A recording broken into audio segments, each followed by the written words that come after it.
আমি এটা কোনোভাবেই মেনে নিতে পারবো না। আমার ছেলে একটা বড় লোকের মেয়েকে বিয়ে করেছে, যে বড় লোক আমার দু চোখের বিষ। দেখো বাবা, তোমার ভাবনা পুরোটাই ভুল। কারণ সব বড় লোকরা তো আর খারাপ হয় না। ও ভালো মেয়ে বাবা, তুমি এটা একটু বোঝার চেষ্টা করো। সবাইকেই আমার জানা আছে, প্রত্যেকটা বড় লোক একই ধাঁচের। বাধ্য হয়ে এই বড় লোকের জীবন যাপন করতে হচ্ছে আমাকে, তাও তো ভালো লাগছে না আমার। দেখো বাবা, তোমার কি ভালো লাগলো আর না লাগলো তা জানবার আমার কোনো দরকার নেই। আমার সুপর্ণাকে ভালো লেগেছে বলেই বিয়ে করে এনেছি। এ বিয়ে মানি না, আমি তোর বউকে মানি না। এ বাড়িতে তোর বউ নিয়ে আমি তোকে উঠতে দেব না। আমিও উঠব আর প্রমাণ করে দেব আমার বউ ভালো। এবার কিন্তু বেশি বেশি হয়ে যাচ্ছে অমিত। বললাম তো আমি এই মেয়েকে মানি না, আমার বাড়িতে এই মেয়ে থাকতে পারবে না। আমিও দেখি কিভাবে থাকতে না পারে।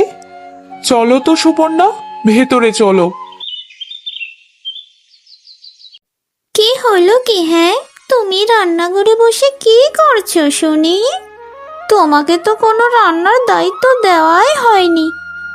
আসলে আমি দেখলাম রান্নার সময় হয়ে গেছে, তাই আমি একা একাই চলে এসেছি রান্না করতে। কিছু মনে করবেন না বৌদি। এই হলো বড় লোকের এক বিরাট সমস্যা, সব কিছুই নিজে নিজে বুঝতে চাই। এই, নিজেকে কি ভাবোটা কি তুমি শুনি? আমি আবার কি ভাবতে যাব? আমার কি কোথাও ভুল হয়েছে? তাহলে বলুন। আপনার থেকে অনুমতি নিইনি, তাই না? তাহলে আমি দুঃখিত। রাখো তো তোমার ন্যাকা ন্যাকা কথা তোমার কাছে। আমি আর এইসব কথা শুনতে চাই না। এই রান্নাঘর আমার, আর এখানে অধিকারটুকুও আমার। আর তোমাকে তো বাবা মানেইনি। এখানে আমার কি দোষ? আমিও তো বাড়ির বউ, আমি রান্না বান্না করতে পারবো না? তোমরা হলে বড়লোক ঘরের আহ্লাদি মেয়ে, তোমরা রান্না বান্নার কি বুঝো? ওই রান্না কি মুখে দেওয়া যাবে? অবশ্যই যাবে বৌদি, আমি তো রান্না বান্না খুব ভালোই পারি। মা আমাকে সব শিখিয়েই দিয়েছে। ওসব কথা তুমি এখানে বলতে এসো না গো, এখান থেকে যাও। আর এখানে যেন কখনো তোমাকে না দেখি। তাহলে তো সমস্ত কাজ আপনাকে একা একাই করতে হবে। আমি হলে না হয় আপনাকে একটু সাহায্য করতে পারতাম। সেই সব নিয়ে তোমাকে আর ভাবতে হবে না। এত বছর যখন একা একা রান্না করেছি, এখনো রান্না করতে পারবো। ঠিক আছে, তাহলে আপনি একাই রান্না করুন। রান্না করা হয়ে গেলে আমাকে খেতে অবশ্যই ডাকবেন। এই, কি বললে তুমি? এখানে আমি তোমার কাজের লোক নাকি যে তোমাকে রান্না বান্না করে খাওয়াবো? দাঁড়াও, আজকে বাবা আসুক, বাবাকে সব বলবো।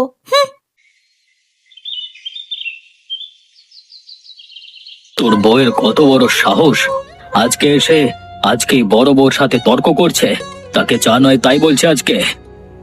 দেখো বাবা, তুমি যে ঘটনাটা শুনেছ সেই একই ঘটনা আমিও শুনেছি। এতে আমি আমার বউয়ের কোনো দোষ দেখি না। দেখিস না মানে, তোর বউ বড় বউকে বলেছে রান্না বান্না করে যেন তোর বউকে খাওয়ানো হয়। কেন, বাড়ির সবাই তোর বউয়ের চাকর নাকি? এই কারণেই বড় লোকেদের আমি দেখতে পারি না। আমার বউ তো প্রথমেই রান্না করতে গিয়েছিল, তাকে তো অপমান করে ঘর থেকে বের করে দেওয়া হয়েছে। তাই আমার বউ এই কথাটা বলেছে। এখন বানিয়ে বানিয়ে তোর কানে অন্য কথা ঢালা হচ্ছে, তাই না?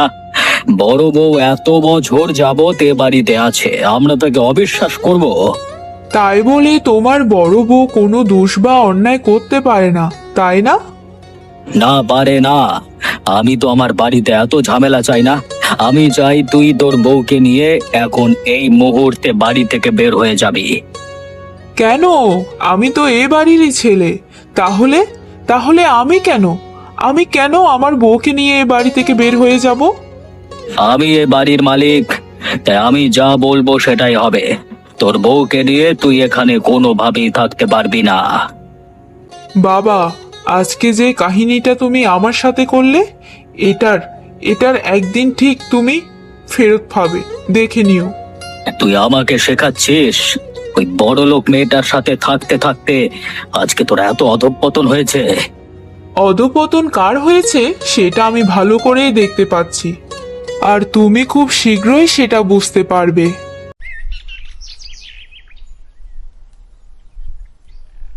আমি তো তোমাকে অনেক কষ্ট দিচ্ছি সুপর্ণা। তোমাকে সেই কোন বড় ঘর থেকে টেনে নিচে নামিয়ে এই কুঁড়ে ঘরে এনে রেখেছি। তুমি এমন ভাবে বলছো কেন? আমি তো তোমাকে আগেই বলেছি, তোমাকে বিয়ে করে আমি আমার সবকিছু ছেড়ে এসেছি। সেটাই তো আমার একমাত্র দুঃখ। তুমি আমাকে বিয়ে করে নিজের সব হারিয়েছো, নিজের সুখ হারিয়েছো। এটা একদম ঠিক কথা নয়। তুমিই তো আমার একমাত্র সুখ, সেটা তুমি ঠিকভাবেই জানো। এখানে থাকতে আমার একদমই কষ্ট হবে না। আমি জানি তোমার অনেক কষ্ট হবে, কিন্তু আমার মুখের দিকে তাকিয়ে তুমি কোনো কথাই বলছো না। ওসব কথা বাদ দাও তো। আমরা দুজনে এক হয়ে নতুনভাবে সবকিছু শুরু করব এখন। এই কুঁড়ে ঘরটাই হবে আমাদের প্রথম সংসার। তুমি দেখো, বাবা একদিন ঠিকই বুঝতে পারবে, আর আমাদেরকে ঠিকই একদিন কাছে টেনে নেবে। হ্যাঁ, সেটা আমি জানি, কিন্তু আমাকে একটা কথা বলো তো, বড় লোকদের প্রতি বাবার এরকম অহংকার ঘৃণার কারণ কি বলো তো? সে অনেক কারণ। বাবা তখন গরিব ছিল, মা বিনা চিকিৎসায় মারা যায়। গ্রামের যিনি জমিদার ছিল তার কাছে টাকা ধার চেয়েও বাবা টাকা পায়নি। তারপর সেই থেকে বাবা কিভাবে জমিদার হয়ে গেল? এরপর জমিদার মারা যায়। গ্রামের সবাই বাবার সৎ কাজের জন্য তাকে জমিদার হিসেবে নিযুক্ত করে। তুমি জানো, তোমার বাবাকে দেখে আমার একটা জিনিস খুবই ভালো লেগেছে। তিনি জমিদার হয়েও গরিবদের মতোই জীবনযাপন করে, আর গরিবদেরকেও খুবই ভালোবাসেন। আমার বাবা মানুষ হিসেবে খুবই ভালো, শুধু বড় লোকদের উপরে তার খারাপ মনোভাব বলেই তোমাকে মেনে নেয়নি। সব কিছুই বুঝতে পারছি। এবার চলো, অনেক কাজ পড়ে আছে। বাবা গো বাবা, এখন তো দেখি নতুন নাটক শুরু হয়েছে। যে মেয়ে বড় ঘরে থাকতে অভ্যস্ত সে এখন কুঁড়ে ঘরে থাকছে। কেন বৌদি, তুমিও তো আগে ছোট ঘরে থাকতে অভ্যস্ত ছিলে, এখন তো বড় ঘরে থাকছো।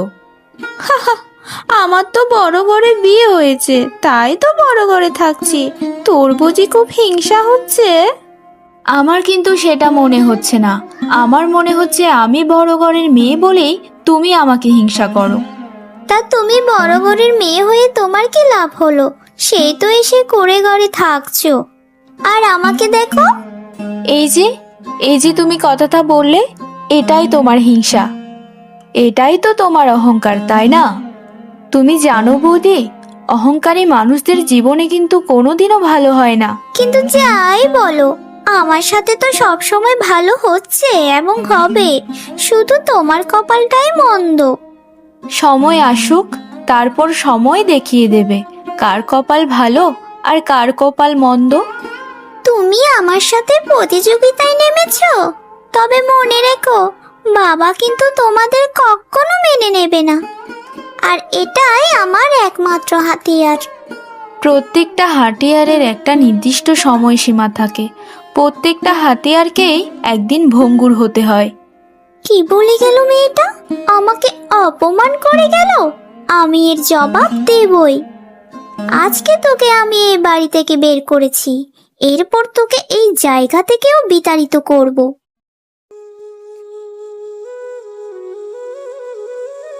বাবা, বাবা, রাতুল এসব কি শুরু করেছে বলো তো? ও আমাদের বাড়ির পাশে কুঁড়ে ঘর উঠিয়েছে। আমাদের মান সম্মানের তো আর কিছু রইল না। রমেশ, বড় লোকেদের মতো মান সম্মান করো না। ওরা যা করছে করুক, আমাদের ঘরে তো ওরা থাকছে না। তাই বলে আমাদের ঘরের পাশে ওরকম ঝুপড়ি ঘর তুলবে বাবা? গ্রামের লোকজন কি বলছে? এক ছেলে বড় ঘরে থাকছে, আরেক ছেলের অবস্থা এই। তা দিয়ে আমি কি করব?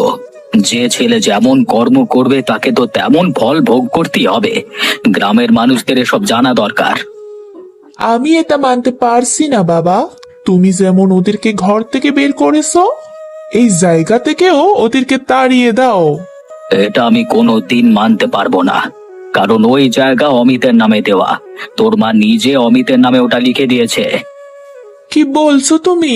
এখনো জায়গা জমি কিছু ভাগ হলো না, অথচ রাতুলের নামে জায়গা আছে। অমিতের নামে শুধু ওই জায়গাটুকু নয়, আরো অনেক জায়গা আছে। তাই আমি চাইলেও ওদেরকে ওইখান থেকে তাড়িয়ে দিতে পারবো না, সহ্য করতেই হবে। এটা কিন্তু ঠিক হলো না বাবা, আমার নামে তো কোনো কিছুই নেই। যখন জায়গা দেওয়া হয়েছিল, অর্থাৎ যখন আমরা গরিব ছিলাম, তখন আমাদের ছিল। তোর মা নিজে অমিতের নামে লিখে দিয়েছে।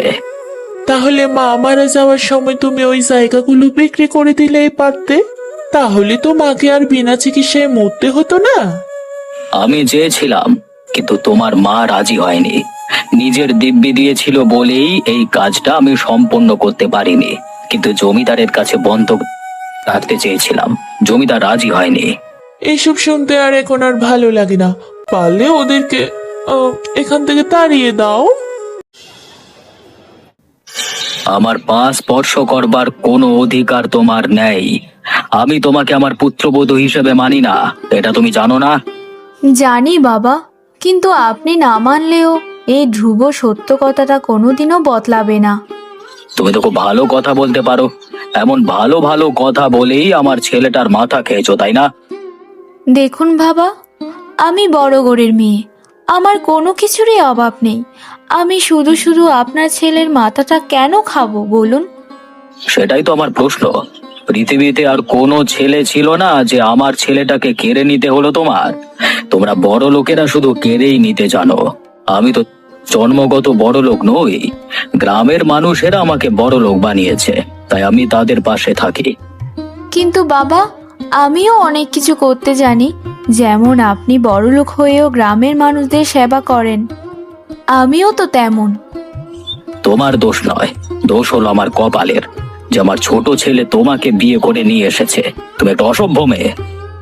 চিন্তা করবেন না বাবা, একদিন আপনার উপকারে এই অসভ্য মেয়েটাই কাজে আসবে।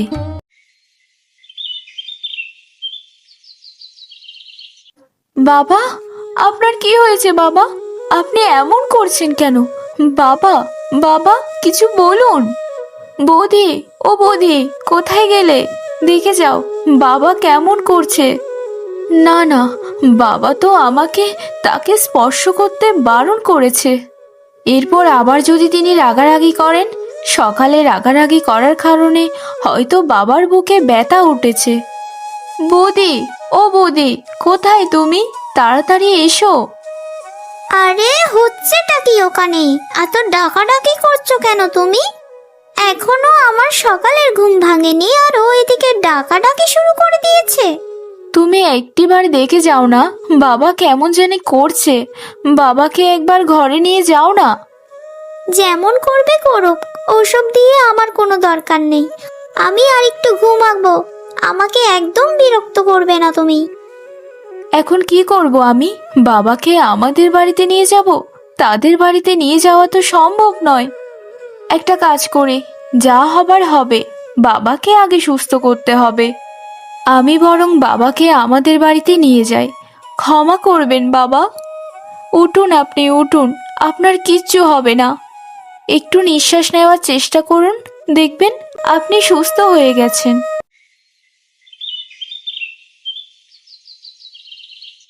এই মেয়ে, তোমার সাহস কি করে হয় আমার বাবাকে এই কুড়ে গড়ে নিয়ে আসবার?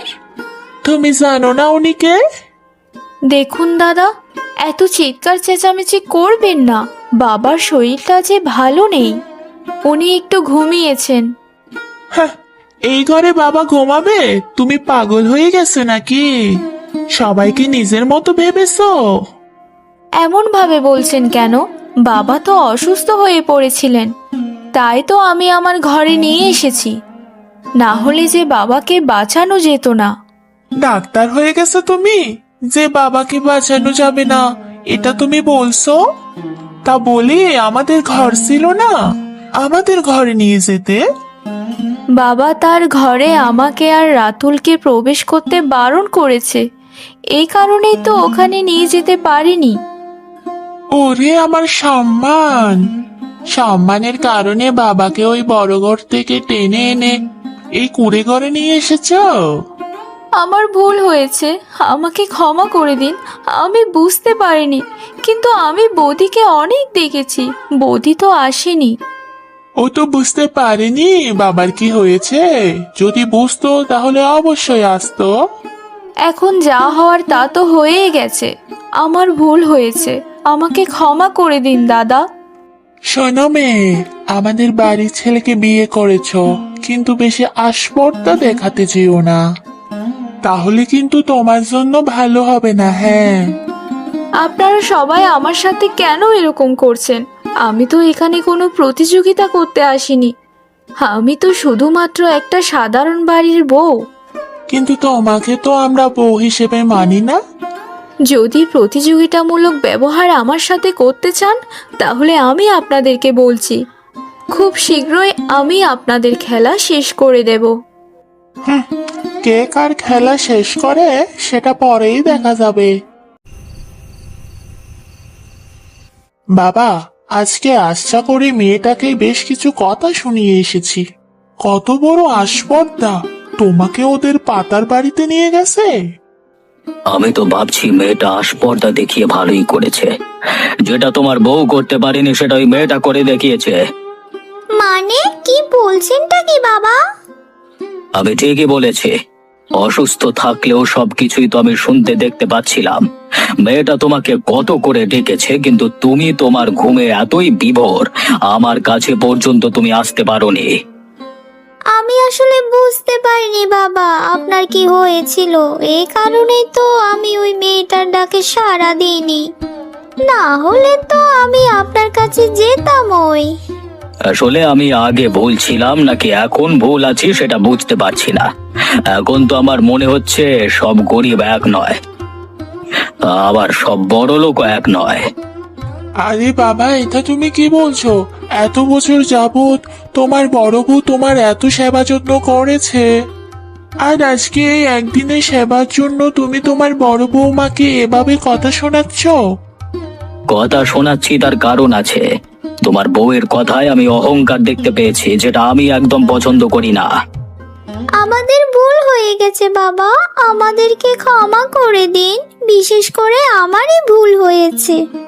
তোমাদেরকে আজকে একটা কথা বলে রাখি, যদি আমার ভাবনা ভুল প্রমাণিত হয় তাহলে এই জমিদারির কোনো অংশই তোমরা পাবে না, সমস্ত কিছু আমি অমিতকে দিয়ে দেব। এইটা তুমি কি বলছো বাবা?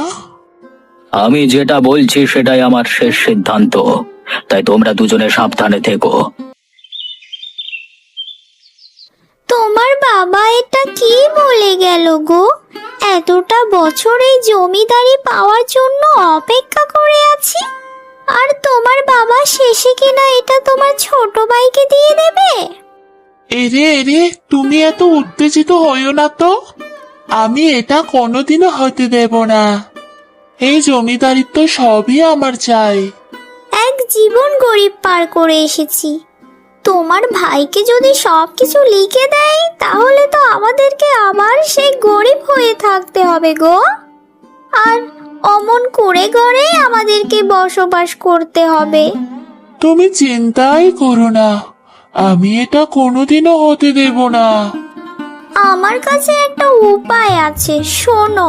এই জমিদারি যদি হাতিয়ে নিতে হয় তাহলে তোমার বাবাকে আমাদেরকে সরাতে হবে। মানে কি বলছো তুমি? আমি ঠিক কথাই বলছি, ভেবে দেখো এবার। তোমার বাবার মতামত কিন্তু পাল্টানো শুরু হয়েছে, তাছাড়া তোমার বাবার তো বয়স হয়েছে, আর বেঁচে থেকে লাভই বা কি বলো? তা তা তা বলে আমি বাবাকে মেরে ফেলবো? তুমি বুঝতে পারছো না গো, না হলে যে সবকিছু আমাদের হাতছাড়া হয়ে যাবে। তুমি কি সেটা চাও? না না, আমি মানুষের অবহেলা অপমান সহ্য করতে পারবো না। আমি হব এই গ্রামের জমিদার। বেশ, তাহলে আমি যেটা বলছি তুমি তাই করো।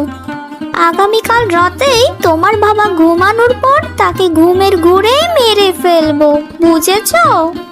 এরপর বলবো সে অসুস্থ ছিল তাই মারা গেছে। ঠিক আছে, তুমি যখন বলছো তাহলে তাই হবে।